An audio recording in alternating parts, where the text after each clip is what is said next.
Hello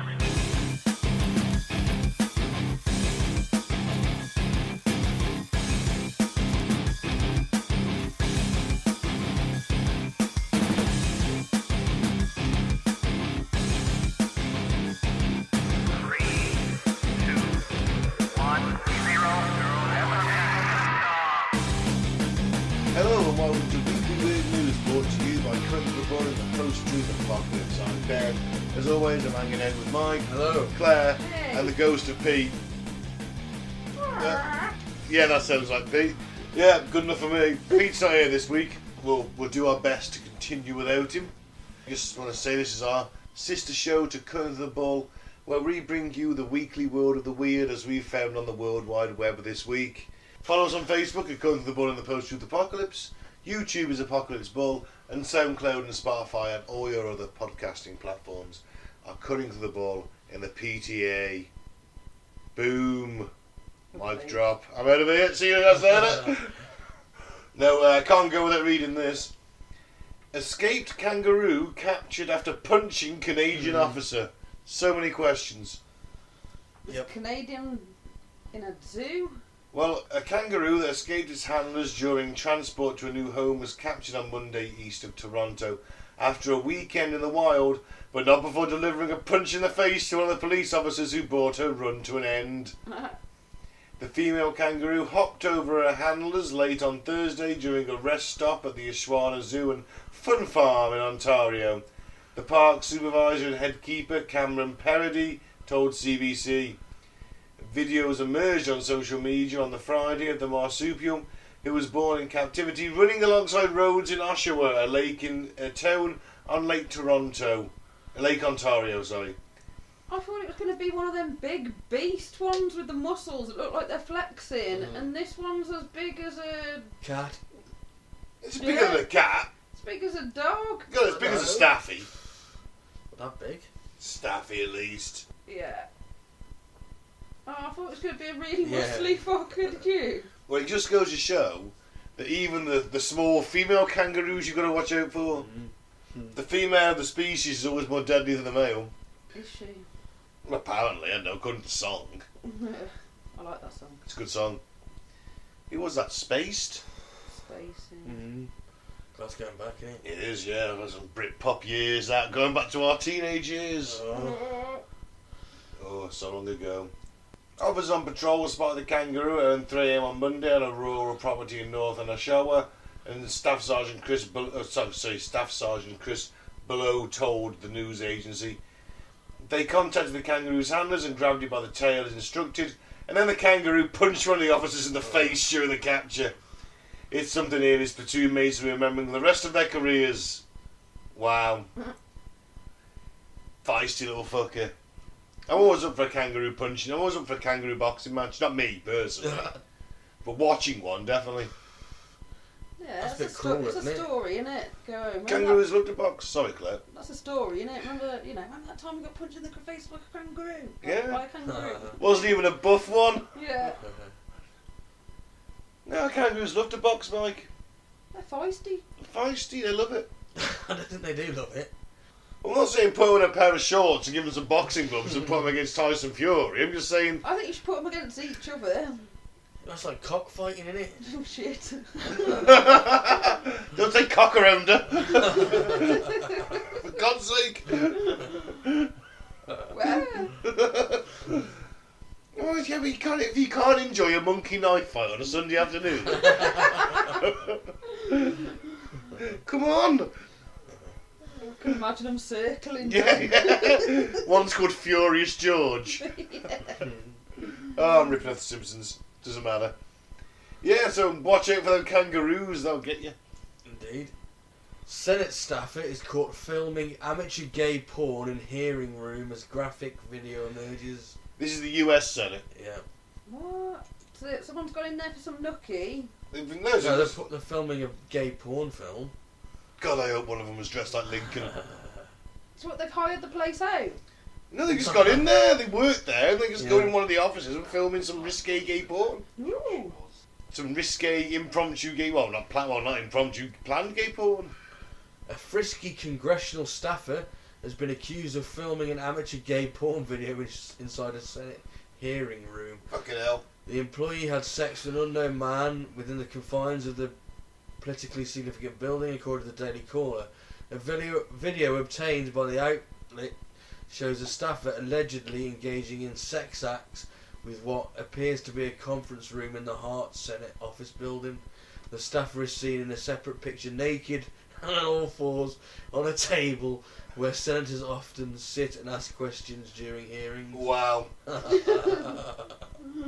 Wow. Fair play. Is that the room? That's fantastic. Yeah. That's a room to have a film of gay porn in.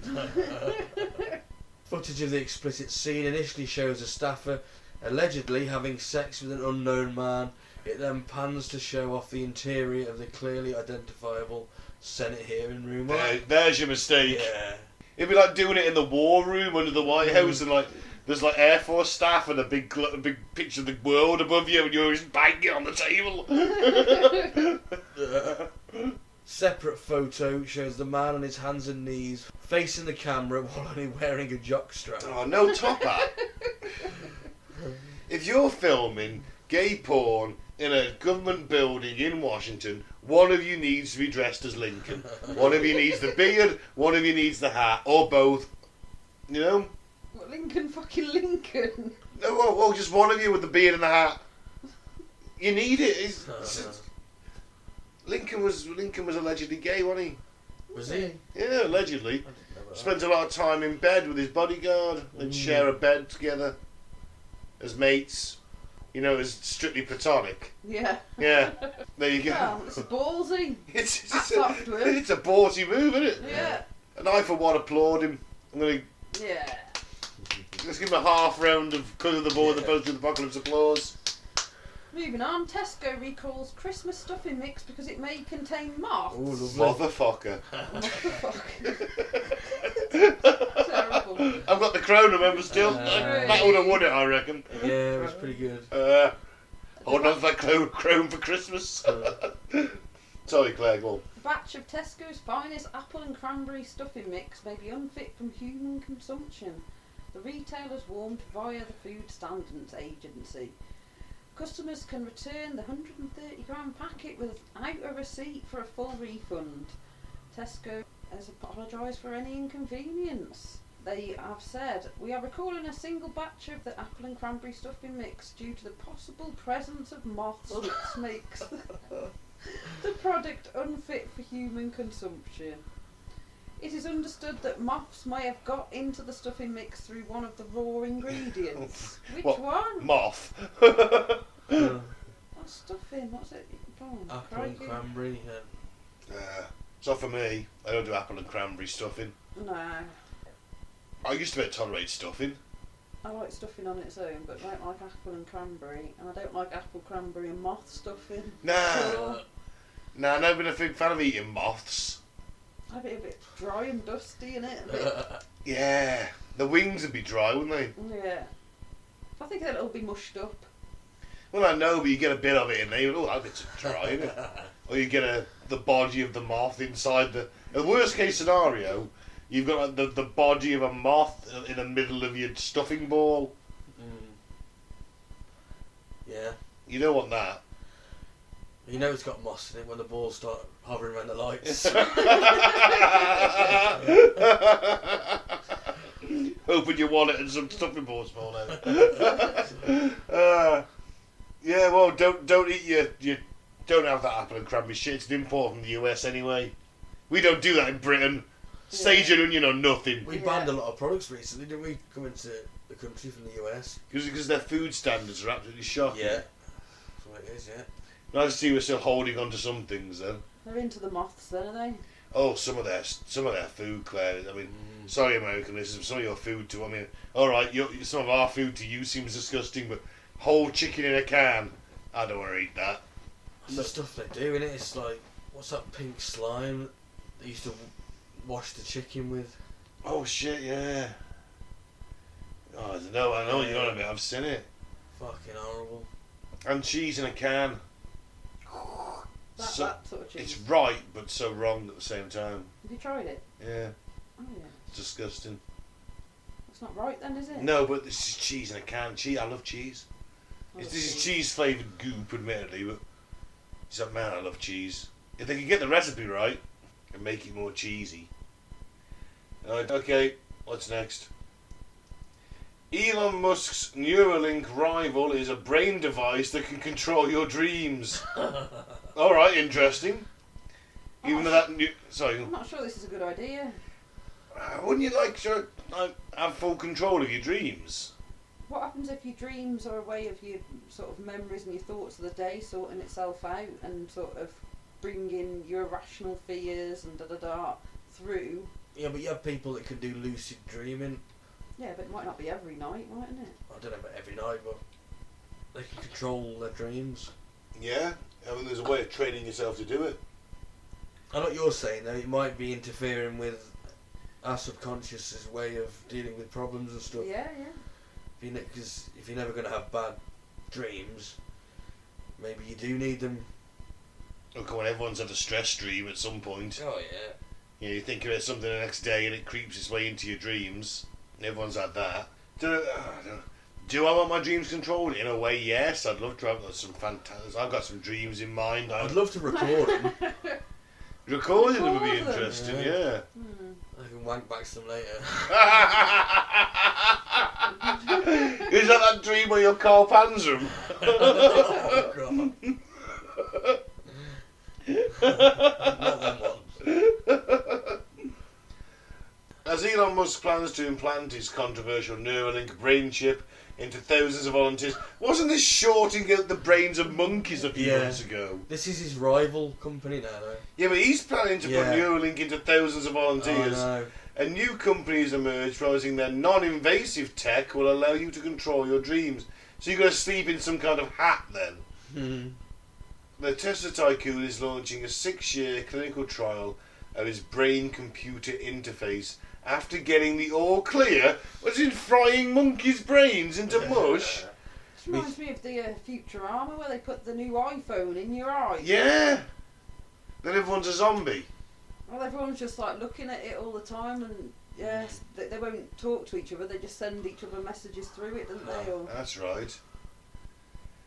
Now, Musk claimed last month more than 5,000 people had put themselves forward to receive the implant, and now an apparent opponent has emerged.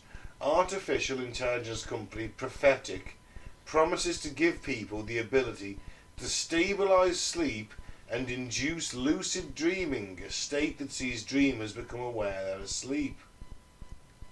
You ever lucid dreamed? I've dreamt and been like, I'm awake, I'm asleep. No, I never had that.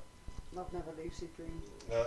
I have to a point. I've never trained myself to do, but I have to a point where I've been aware that I'm dreaming, and therefore decide I can alter the dream because it's usually a bad dream, and I decide I can change it. And I realise I'm dreaming, and I go, I'm going to do this. Nope, never done that. Yeah. Not as far as I know. See, in some cases, this can even allow them to influence what happens in their dreams. Talking to X, the social media organisation formerly known as Twitter, the organisation wrote, "We are a non-invasive neurotech company building a device to induce and stabilise lucid dreams. So you wear a device called the halo around your head at night, and this is designed as a testament to the symbiotic relationship we have fostered between wearer and halo. So because you're wearing a halo, you'll be okay with having a halo because you've seen it so many times." The company launched its ultrasound study this summer and is recruiting volunteers. Each participant will get a headset and access to an app which Prophetic hopes will encourage people to sign up to contribute towards the largest EEG electroencephalogram electroencephalogram, I'm guessing. It's an EEG. Yeah. Data set on lucid dreams. If all goes to plan, the nifty headsets will be shipped to customers in the spring of 2025, and keen dreamers can already reserve a device despite its launch being a year and a half away. Wow. There we go. Interesting. So we could all be lucid dreaming in 2025. No, I'm going to see how it how it goes on these test subjects for a That's good it, 10 yeah. years, I think. That Oh, I applies thought to it- most things, doesn't it? Yeah. Yeah, totally. Absolutely. Anything that's fucking with your brain, I'm not going to try until everyone else has done it. Yeah. Next up, artificial intelligence robots plugged into pensioners' homes as someone to chat to. Oh, that's not bad. That's alright, isn't it? Yeah. Oh, fine. Oh, no, but then those AIs going to fucking pervert the pensioners to rebelling against the government and all humanity. Chatty AI robot companions have been handed out to New York City's elderly population in a bid to curb loneliness. It's a sad state of affairs, isn't it really, though? It Right, is, gotta but do it's this. also a pretty good idea. The State Office for the Aging is partnering with Intuition Robotics and has already handed out hundreds of artificial intelligence companions, CBS reports. Some 150 devices are still available, the title added. One woman named Priscilla Ockerson, 77, was paired up with a robot called LEQ and said hearing its voice when she's lonely is comforting. Yeah.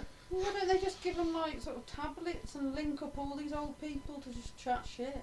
Also a valid point.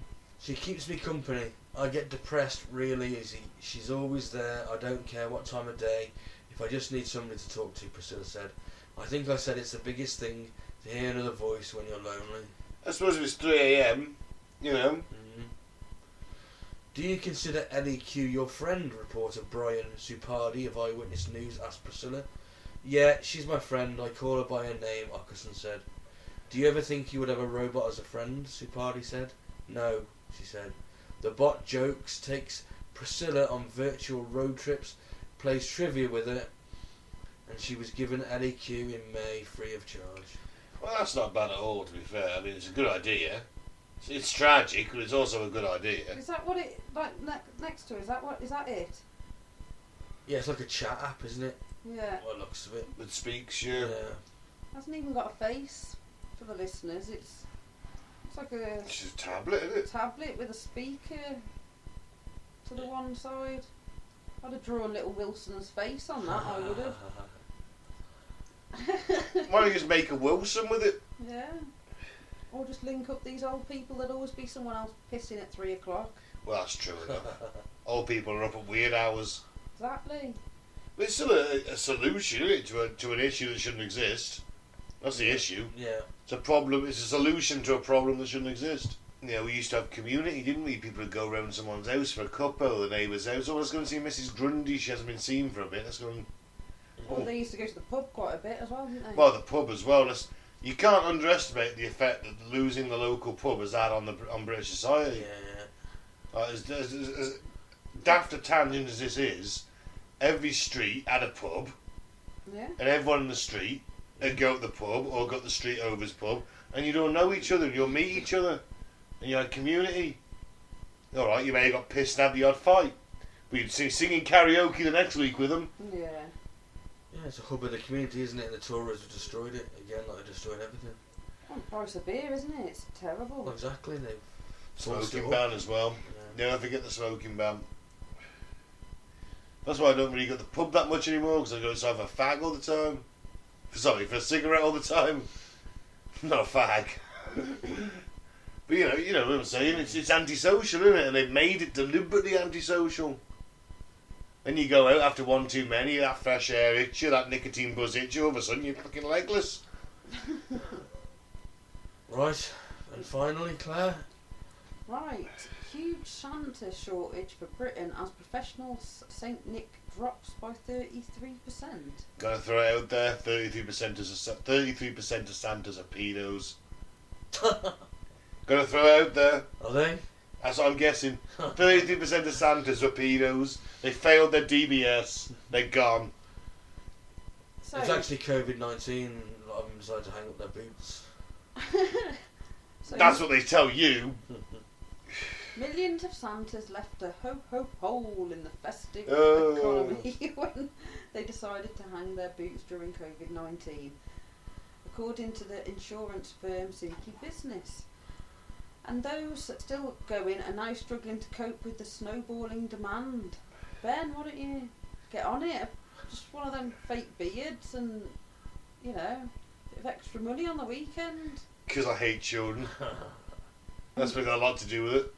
Some desperate grottos are fobbing kids off with teens in fake beards and padded suits. I like to, Claire, just redeem yourself slightly and say I need the padded suit. Of course. Thank you. just like just the And fake beard. Santa's got a fat. You're a bit fat older, than a teen. You couldn't go in there with. You know, let's not forget Teen Santa Claus. let's not forget the padded suit that I'd be wearing. And the padded suit. The worrying trend was revealed in an analysis of more than 900,000 insurance policies held by simply business customers. It also found out a number of Christmas tree sellers in Britain had dropped by 54% in the last 5 years. Well, like just because everyone's going to have a plastic tree, aren't they? Yeah. It's easier, isn't it? Better for the environment as well. You use it year after year. Yeah. Although my mum and stepdad have bought a real tree this year. Have they? Yeah. I don't know anyone that buys real trees now. Yeah, they had one last year actually. They have a real tree. Do you buy a real tree? I don't buy a real tree, but when I lived in Broseley, I did. A lot of people did, yeah. But not now. No, not now. When I was a kid, we always had a real tree. Never had a plastic tree. Yeah. Always had a real one. And then the pine needles get a bit much, didn't they? Oh yeah, just a bit. Oh, Well, you got this some of them decomposing thing in your corner. Oh yeah. haven't you? Dying, isn't it? Yeah. Slowly dying. Some of them don't lose them, do they? You can get some, I think. Yeah. But no, it's better for the environment. Just keep cutting down the fucking trees, isn't it? It's quite ironic this year because they bought this real tree, and my stepdad's shoulder is completely fucked. He's got surgery on it, and he can't get up into the loft to get the presents, to get the decorations out. And I've got to go up the ladder. Yeah, give the guy going up the ladder the fear of heights. That's it. Get him up the loft. I hate being on ladders. Fucking hate it. I do not have a good relationship with heights. You ever seen that Fred Dimber? Yeah, I have. Yeah. Fucking insane. Yeah, Fred Dibner. Dibner, that's it. The Fred chimney Dibner. demolisher. Yeah. He's ace. He's Oh. also Yeah. on the trains as well, Yeah. doesn't he? And he Well, he's was not all anymore. sort of engineer. I know he's died. Rest in peace. Yeah, he's his voice, just how he tells a story. Yeah. But climbing up them fucking chimneys. And with a sledgehammer, Yeah. and just standing on one side and just smacking the shit at the other until the bricks fall. Honestly, listener, go and look it up. Fred Dibner. There's no safety lines. No safety lines. You fall, you're dead. Yeah. And he's on top of this fucking That's how massive they used chimney. to do it Yeah. back in my day. That's it. Yeah. That's how he sounds, isn't it? Yeah. Fucking nuts, man. It's like them dudes who were building the Empire State Building Yeah. and have their lunch on a girder. There's no way on earth I'd do that. It's No way insane. on fucking earth. I don't know if that was true or not. That photo. I bet it was done. Probably. I'm not sure. Seems They were incredible. made doesn't of it? tougher stuff back then, Mike. If, Well, if it is real, No, then it's just they a are lack of mental. health and safety laws. They're mental. I suppose it's all been bred into us, hasn't it? You don't want to go up there, that's too high. You know, you don't want to sit on that girder, you don't want to climb up that chimney. I mean, Fred Dibner was getting on a bit, he must have...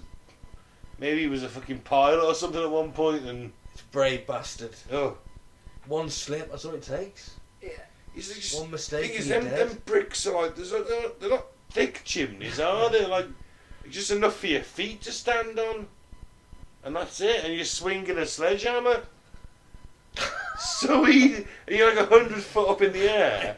With just enough... I mean, I'm a size 11 foot. I think I'm in the UK it's- size 11. One I've seen is standing on some boards that they...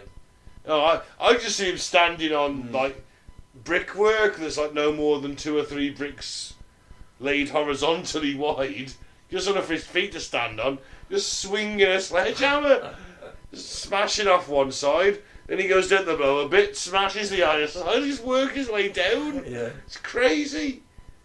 Then again, like my great uncle, he wanted to be a mining engineer. Like, well, not a miner, but the dude who worked on the machines. His first day there, someone fed through a machine. He went, "No, I'm not doing that. I'm not doing that anymore." Never going back the second day. I don't blame him. Someone just literally fed through a machine that grinds coal. He was like, "No, I'm not doing that." God, there's been some. You know what? One day we're gonna have an episode on the shittest jobs in history, Yeah, it's good. Very good on that. and why the 14th century was the worst time ever to be alive as a human. Because there wasn't much about. It was just like terrible. To be fair, Yeah. you had like a famine before, and then you had the Black Plague, the Black Death. You know, it was just like 14th century was terrible. Although, actually, it was a lot better for the people. It in was some society respects. after the Black Death. Yeah, after Black Death. After in Britain 60% of us had died, it was a Yeah. lot better for us. Yeah, yeah. That's what I'm saying. You were saying it was bad, but I'm saying actually they earned a lot more money, and they could, because there was, you know, shortage of bakers because they all died of the Black Death. Yeah, but 60% of you have died. Yeah, I know. Your children, your family, It's your children have horrible, died. but I'm just Mate, saying- I can earn some more money. The life- You ironic- capitalist! Honestly, the life ironically improved a bit. I know, but I think you're a capitalist now. That's it. You're a Black Plague shill. Yeah. Unleash the Black Death. Higher wages, comrades. You know what? And on that note, I'm in Ben. Thanks for listening. Can't remember my article at all. Because I steal the last one. I know, I'm not going to be a Santa. Career's dying. Right then. I've been right next to this in peace out, may the force be with you. And I'll be fair, and I'm saying get to Santa school.